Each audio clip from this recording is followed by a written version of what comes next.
Assalamualaikum warahmatullahi wabarakatuh.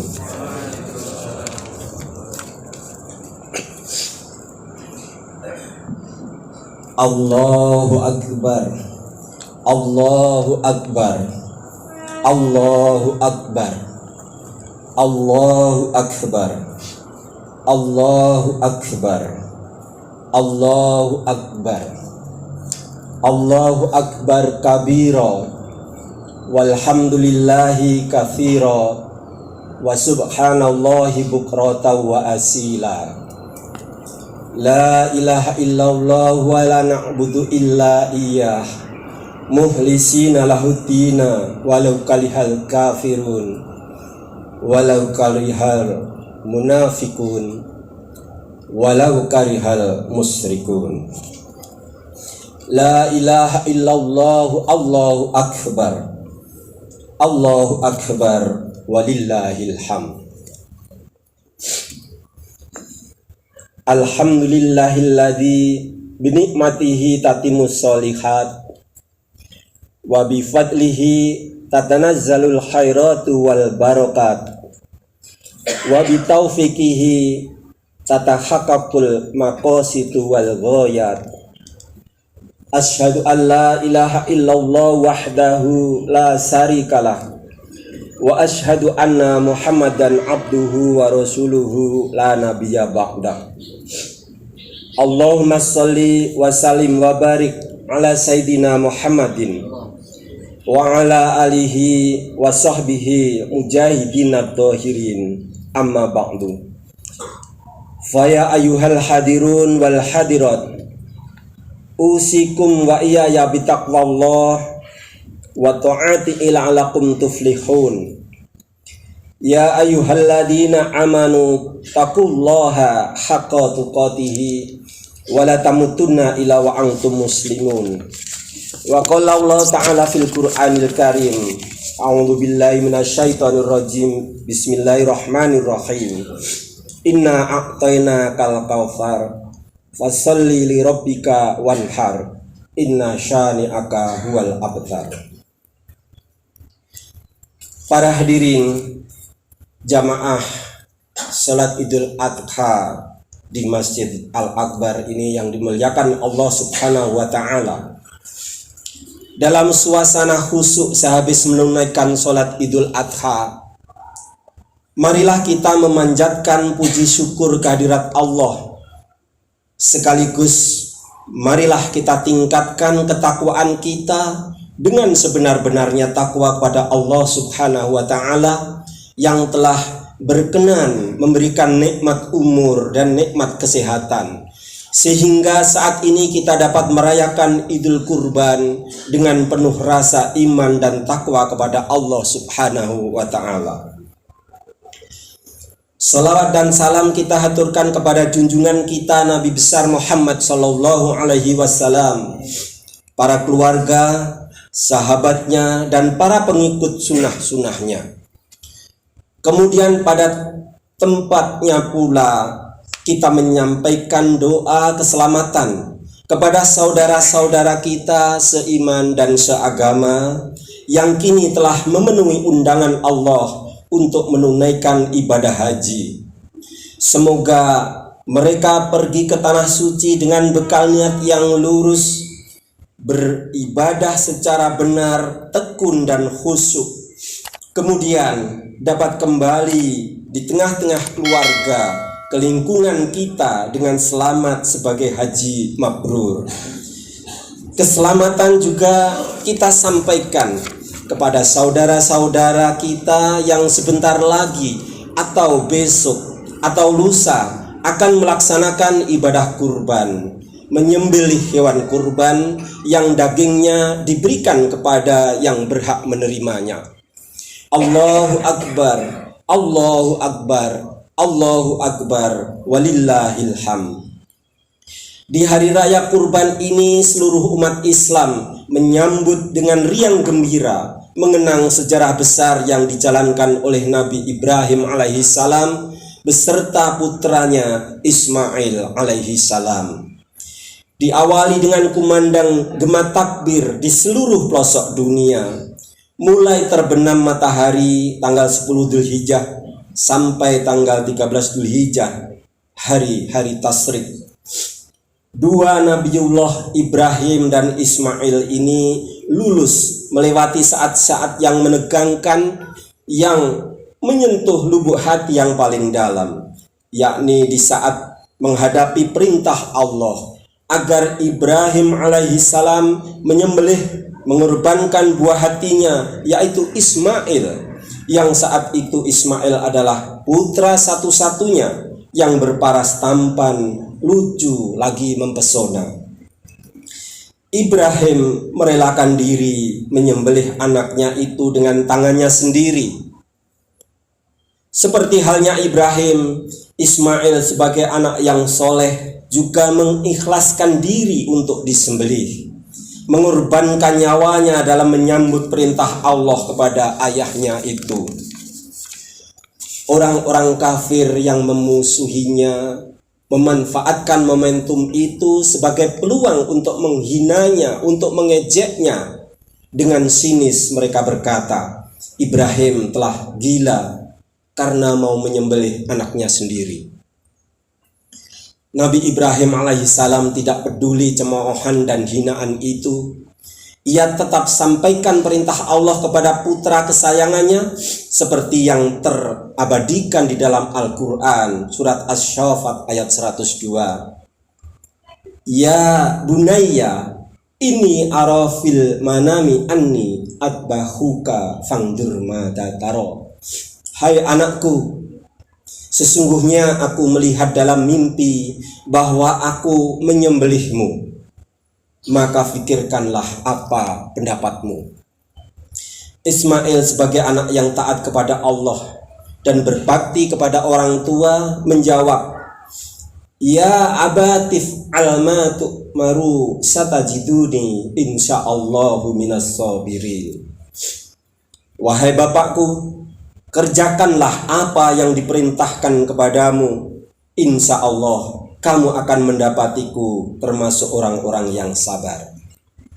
Para hadirin wal hadirat yang dirahmati Allah subhanahu wa ta'ala.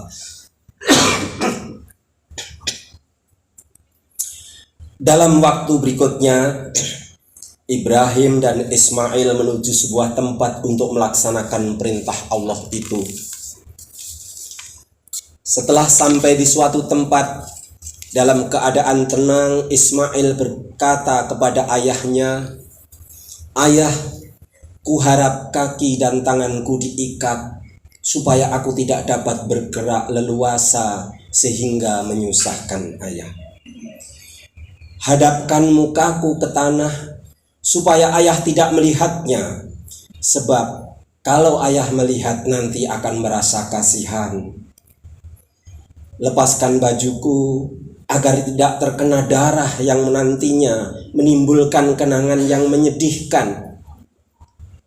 Asahlah tajam-tajam pisaunya ayah agar penyembelihan berjalan singkat. Berikan bajuku kepada ibu untuk kenang-kenangan serta sampaikan salamku kepadanya supaya dia tetap sabar. Aku dilindungi Allah subhanahu wa ta'ala. Jangan ceritakan bagaimana ayah mengikat tanganku. Jangan izinkan anak-anak sebayaku datang ke rumah agar kesedihan ibu tidak terulang kembali. Dan apabila ayah melihat anak-anak sebayaku, janganlah terlampau jauh untuk diperhatikan. Nanti ayah akan bersedih. Nabi Ibrahim menjawab, baiklah anakku, Allah subhanahu wa ta'ala akan menolongmu. Setelah Ismail putra tercinta itu diletakkan di atas sebuah batu dan pisau pun diletakkan di atas lehernya, Ibrahim pun menyembelih dengan menekan pisau itu kuat-kuat, namun tidak mempan, bahkan tergores pun tidak. Tetapi yang tersembelih adalah seekor domba yang telah dibawa Jibril dari surga. Pada saat itu Allah Subhanahu wa ta'ala membuka dinding yang menghalangi pandangan malaikat yang ada di langit dan di bumi, sehingga mereka dapat menyaksikan peristiwa tersebut. Para malaikat tunduk dan sujud kepada Allah Subhanahu wa ta'ala. Mereka takjub menyaksikan ketaatan keduanya, yaitu ketaatan Ibrahim dan Ismail, yang kemudian terlontar ucapan Jibril, Allahu Akbar, Allahu Akbar, Allahu Akbar. Nabi Ibrahim menyambutnya, La ilaha illallah, Allahu Akbar, yang kemudian disambut oleh Ismail, Allahu Akbar, walillahil hamd. Para hadirin sidang Idul Adha yang dirahmati Allah, inilah sejarah pertamanya kurban di hari raya kurban, yang kemudian dilestarikan oleh kaum muslimin untuk menyembelih hewan kurban karena ada perintah dari Allah Subhanahu wa ta'ala, sebagaimana Allah berfirman, Inna a'tainakal kautsar fasholli lirabbika wanhar inna syani'aka wal abtar. Sesungguhnya kami telah memberikan kepadamu nikmat yang banyak, maka dirikanlah sholat karena Tuhanmu dan berkorbanlah. Sesungguhnya orang-orang yang membenci kamu dialah yang terputus. Allahu Akbar, Allahu Akbar, Allahu Akbar, walillahil hamd. Memang tiada perbandingan dalam sejarah kehidupan manusia tentang pengorbanan Ibrahim beserta keluarganya. Ia korbankan cinta karena cinta. Jejak langkah hidup Ibrahim menggambarkan betapa tinggi kemantapan iman dan kepribadiannya, betapa tinggi kesungguhan pengabdian dan pengorbanan dalam melaksanakan perintah Allah, dalam rangka bertanggung jawab membela, menjunjung tinggi harkat dan martabat manusia. Para hadirin wal hadirat rahimakumullah, ajaran Ibrahim itu lantas dikembangkan di tempat lain yang beliau jelajahi, dan salah satunya tempat itu adalah di Mekah. Di tempat inilah beliau menempatkan dirinya, membangun Baitullah, membangun Ka'bah, dan meninggalkan anak pinak keturunannya. Di Mekah yang kering dan tandus itu, Ibrahim tidak mengkhawatiri kecukupan kebutuhan hidupnya. Dia panggilnya bantuan dan pertolongan Allah untuk memberi kecukupan kebutuhan hidupnya dengan doa Ibrahim, Rabbij'al hadza baladan aminan warzuq ahlahu minats tsamarat. Ya Tuhanku, jadikanlah negeri ini negeri yang aman sentosa, dan berikanlah rezeki dari buah-buahan kepada penduduk-penduduknya. Doa Ibrahim itu disambut dan mendapatkan perkenan Allah Subhanahu wa ta'ala dengan jawaban Allah, Awalam numakkillahum haroman aminan yujba ilaihi thamarat kulli syai'in rizqan. Bukankah kami sudah menempatkan mereka dalam daerah haram, tanah suci yang aman, yang didatangkan ke tempat itu buah-buahan dari segala macam tumbuh-tumbuhan untuk menjadi rizki bagimu dari sisi kami. Para hadirin, Ibrahim tidak takut bahwa apa yang ia bangun dan ia kerjakan mendapat caci maki dan celaan dari orang-orang lain, tidak mendapatkan penghargaan dari sesama manusia. Begitulah kemudian beliau berdoa, waj'alli lisanan sidqin fil akhirin, dan jadikanlah aku buah tutur yang baik bagi orang-orang yang datang kemudian. Doa Ibrahim ini mendapatkan jawaban Allah dan mendapatkan perkenan Allah, sebagaimana Allah sampaikan dan tertuang di dalam Al-Quran, wa tarokna alaihi fil akhirin salamun ala Ibrahim. Kami abadikan untuk Ibrahim itu pujian yang baik di kalangan orang-orang yang datang kemudian, yaitu kesejahteraan dilimpahkan atas Ibrahim. As-Syaffat ayat 108 sampai 109. Allahu Akbar, Allahu Akbar, Allahu Akbar, walillahil hamd. Hadirin wal hadirat rahimakumullah. Kita umat Islam sebagai ahli waris ajaran Ibrahim diingatkan oleh Allah bahwa sebaik-baik orang dalam kehidupan beragamanya ialah mereka yang memiliki kesiapan menyerahkan seluruh dirinya dalam mencapai ridha Allah, yakni dengan melaksanakan segala amal kebajikan. Walaupun para nabi dan para rasul telah tiada, namun semangat bertanggung jawab dan berkorban yang mereka wariskan kiranya tidak perlu ikut lenyap tiada. Bahkan kita wajib melestarikannya. Dalam upaya memelihara, mengembangkan dan melestarikan warisan semangat berkorban itu, kiranya tepat kalau pagi ini kita mencoba mengaplikasikannya dalam kehidupan sehari-hari yang tidak pernah luput dari berbagai masalah ini. Salah satu masalah penting dari sejumlah masalah itu adalah adanya krisis tanggung jawab. Sebuah tanggung jawab kini sedang dalam persoalan. Mengapa? Sebab kata tanggung jawab sering hanya terucap tetapi nyaris sulit direalisasikan. Kata tanggung jawab nampaknya sudah tidak berwibawa lagi. Banyak orang mengatakan tanggung jawab. Hadirin rahimakumullah, sekurang-kurangnya ada 3 macam tanggung jawab yang harus kita tegakkan kembali bila tatanan kehidupan ini ingin tetap baik. 3 tanggung jawab itu adalah tanggung jawab intelektual, tanggung jawab moral, dan tanggung jawab sosial. Yang pertama, tanggung jawab intelektual. Yang dimaksud adalah suatu keadaan untuk selalu menumbuhkan semangat belajar, tidak jemu untuk menuntut ilmu dan mencari pengalaman-pengalaman sedalam-dalamnya.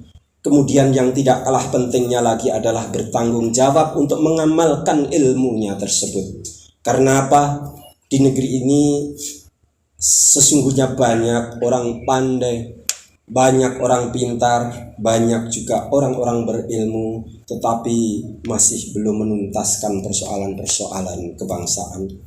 Yang kedua, tanggung jawab moral, yaitu suatu kesanggupan seseorang untuk memelihara dan menjunjung tinggi nilai-nilai kemanusiaan dan norma-norma susila.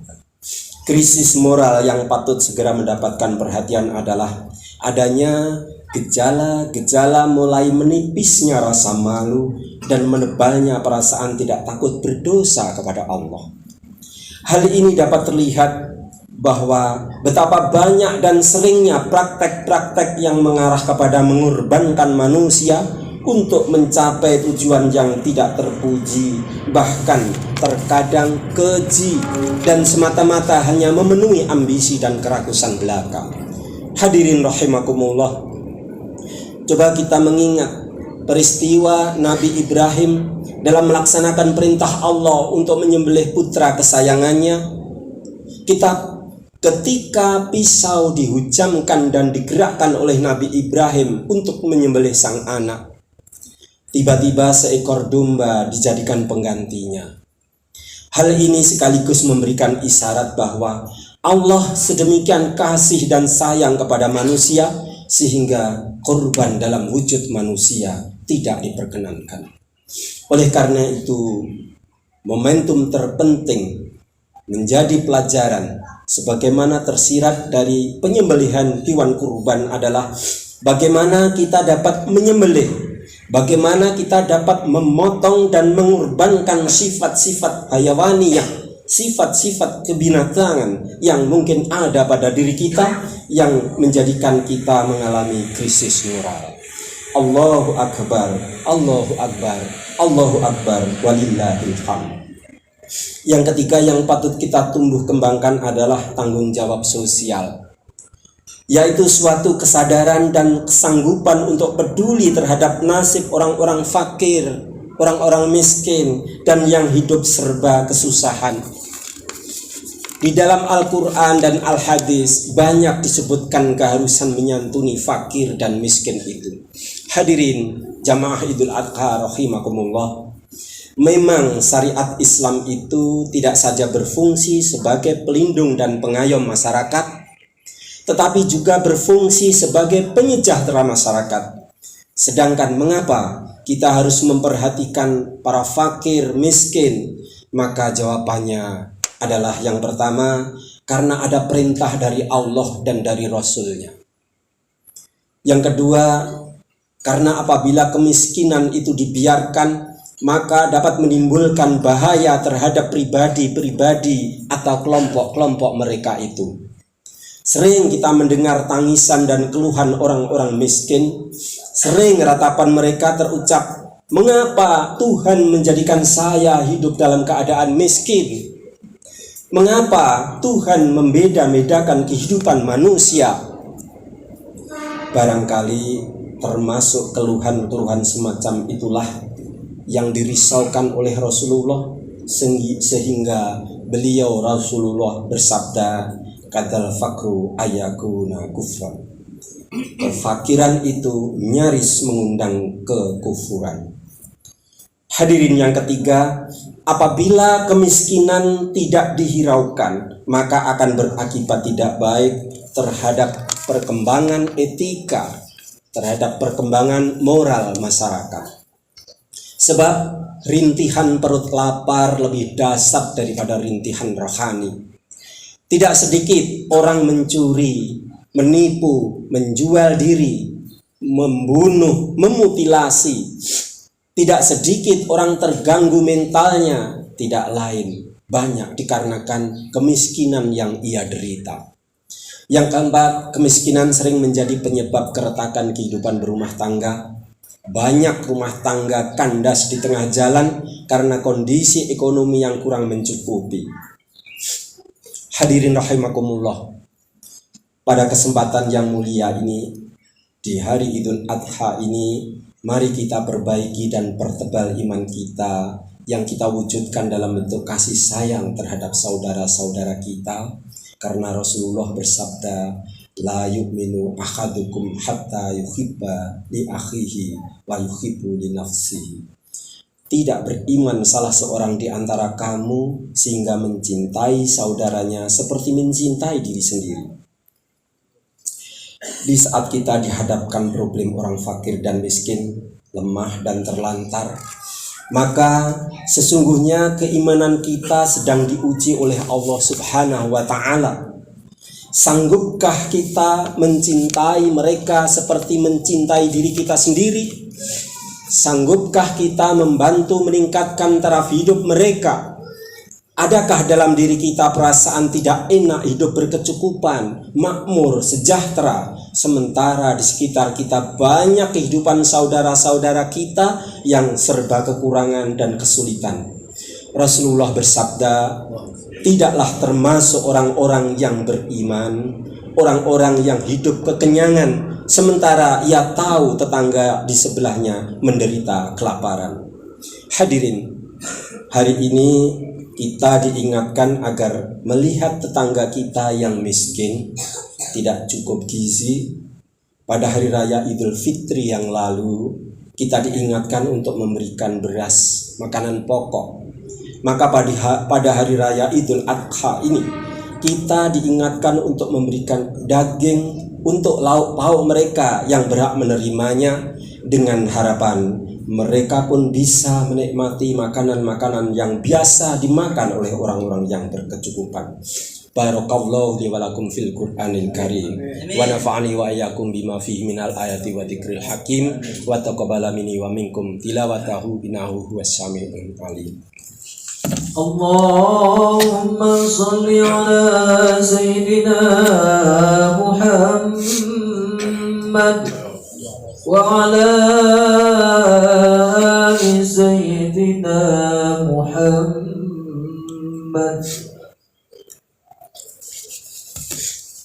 Allahu Akbar, Allahu Akbar, Allahu Akbar, Allahu Akbar, Allahu Akbar, Allahu Akbar, Allahu Akbar, la ilaha illallah, Allahu Akbar, Allahu Akbar, walillahil hamd. Innal hamdalillah Nahmaduhu wa nasta'inuhu wa nastaghfiruhu wa na'udzu billahi min sururi anfusina wa min sayyiati a'malina. May yahdihillahu fala mudhillalah wa may yudlil fala hadiyalah. Asyhadu an la ilaha illallah wahdahu la syarikalah wa asyhadu anna Muhammadan abduhu wa rasuluh. Allahumma shalli ala Muhammad wa ala alihi wa sahbihi ajma'in, amma ba'du. Faya ibadallah ittaqullaha la'alakum turhamun. Wa qala ta'ala innallaha wa malaikatahu yusholluna 'alan nabi ya ayyuhalladzina amanu shallu 'alaihi wa sallimu taslima. Para hadirin, akhirnya marilah kita di tempat ini, di Masjid Al-Akbar ini, kita bersama-sama bermunajat, memanjatkan doa kehadirat Allah Subhanahu wa taala. Allahumma sholli ala Sayyidina Muhammad wa ala ali Sayyidina Muhammad. Allahumma ighfir lil mu'minina wal mu'minat wal muslimina wal muslimat al ahya'i minhum wal amwat innaka sami'un qaribun mujibud da'wat. Allahumma ya Allah, Engkaulah penentu segala kehidupan. Engkaulah yang memberikan cahaya, rahmat dan barokah. Hari ini kami berkumpul di tempat ini, memohon kepadamu, jadikanlah hati kami penuh rasa syukur rahmat yang senantiasa mengingat kepadamu. Ya Allah ya Ghafur, ampunilah dosa dan kesalahan kami, baik yang kami sengaja maupun yang tidak kami sadari. Berikanlah kami sifat yang arif dan bijaksana, hingga kami terhindar dari malapetaka perpecahan keluarga, perpecahan saudara, dan perpecahan bangsa. Berilah kami sifat sabar dan tawakal sambil berbuat dan berusaha. Sejahterakanlah kami selama hidup di dunia, bahagiakan kami kelak di alam baka. Sadarkan kami untuk menjauhi segala penyebab Engkau murka. Sungguh tak sanggup kami menanggung azab neraka ya Allah. Ya Allah ya Muhaiminu ya Salam, baik dan buruk tidak pernah lepas dari kehidupan kami. Susah dan senang silih berganti. Karena itu ya Allah, hapuslah tangis kami dengan senyuman, hilangkanlah duka kami dengan kegembiraan, gantilah kesulitan kami dengan kemudahan, ubahlah kegelisahan kami dengan ketenangan. Ya Allah ya Jabbar, tunjukkanlah jalan yang benar kepada kami, agar kami dapat melaluinya dengan sinar kebenaran-Mu, dan perlihatkanlah kepada kami jalan yang salah, agar kami dapat menghindarinya dengan kesadaran dan penuh keinsafan. Rabbana atina fid dunya hasanah wa fil akhirati hasanah wa qina adzabannar walhamdulillahi rabbil alamin.